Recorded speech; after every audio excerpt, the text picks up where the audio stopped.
ធីវីបងស្ដាយណាស់ដែលបងអាយុខ្លីបែបនេះអូនមិនគួរស្លាប់ចោលបងសោះបងស្រណោះណាស់អូនអើយ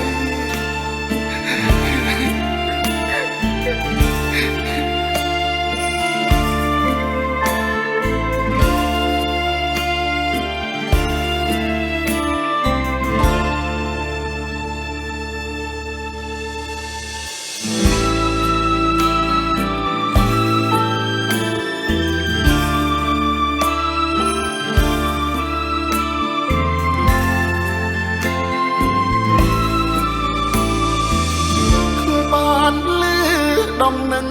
តានតឹងអង្ណែកអាមេរិកទំលាក់ក្របបែកសំវែកប្រាំងព្រាត់ខ្សិនខ្សៃអោអនិច្ចាវាសនាភូមិត្បូងកាត់ដៃសង្គ្រាមបំផ្លាញកូនបវ័យរួចទាំងផិតភ័យ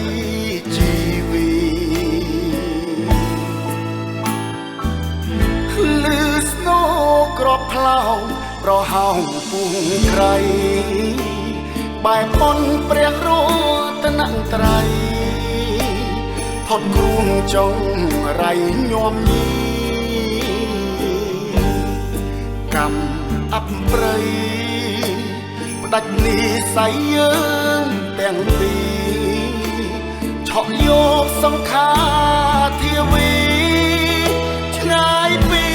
បងនឹងពុកម៉ែនេះហើយឬភ្លើងសង្គ្រាមនេះហើយឬភ្លើងសង្គ្រាមសង្គ្រាមបៀមទុកអត់ហើយបងពិតមិនចង់ឃើញទេការឈឺចាប់ប្រជាជនខ្មែរស្គាល់តែទឹកភ្នែករាល់ថ្ងៃ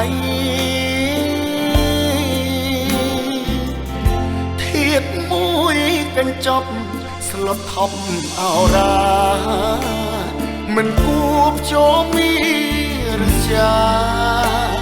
ប្រហាសង្ខាប្អូនស្រីសូមវិញ្ញាណក្ខន្ធអូនទៅកាន់ឋានសួគ៌លីទោះមិនបានកើតរូបតីហារតីស្ដាយថ្លៃធីវី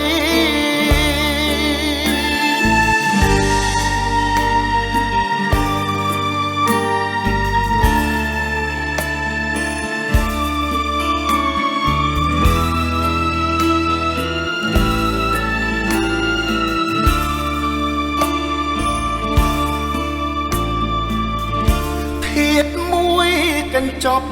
ស្លុតថប់អោរាមិនគួបជោមីរជាប្រហាសង្ខាប្អូនស្រីសូមវិញ្ញាណក្ខន្ធអូនទៅកាន់ឋានសួគ៌លីទោះមិនបានកើតរួមតីហារតីស្ដាយថ្លៃ